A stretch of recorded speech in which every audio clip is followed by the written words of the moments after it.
बिहार को अगले 10 साल में अगर 28वें नंबर से उठ के 10वें नंबर तक भी पहुंचना है, देश के 10 अग्रणी राज्यों में शामिल होना है, तो 3 चीज़ों में आमूलचूल परिवर्तन की ज़रूरत है। पहला है शिक्षा, दूसरा है पूंजी की उपलब्धता, स्वरोजगार, तीसरा है खेती जो बिहार में होती है ये खाने की खेती है।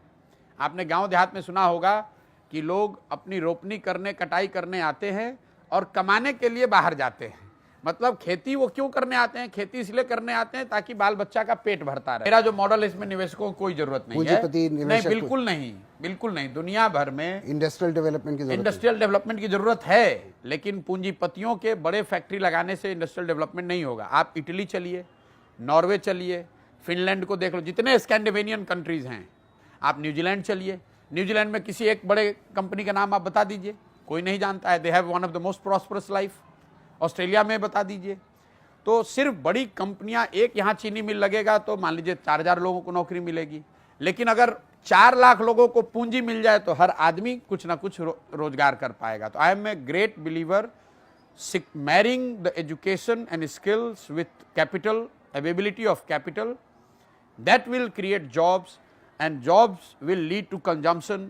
As the moment we start consuming more, अगर बिहार में ज़्यादा लोग कंज्यूम कर रहे हैं, 13 करोड़ लोग, तो अपने आप industry will come nearer to where the consumer is. अगर बिहार में सीमेंट की खपत बढ़ेगी तो सीमेंट कंपनियों को मजबूर होकर यहाँ सीमेंट कंपनी लगानी पड़ेगी। अगर चीनी हम लोग यहाँ कंज्यूम कर रहे हैं तो मजबूर होकर लोग चीनी यहाँ फैक्ट्री लगाएंगे।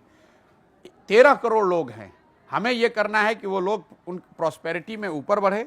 वो जितना ज़्यादा कंज्यूम करेंगे उतना ज़्यादा इंडस्ट्रियलाइजेशन अपने आप होगा। आप यूएस में देख लीजिए, US economy entire 2/3 economy GDP is all consumption driven. मैं फिर से कह रहा हूँ, रोजगार देने वाली शिक्षा, कमाई देने वाली खेती और नौकरी नहीं स्वरोजगार देने वाली पूंजी, अगर इन 3 चीज को उपलब्ध करा दीजिए, बिहार में आप आमूलचूल परिवर्तन देखेंगे अगले 10 साल में।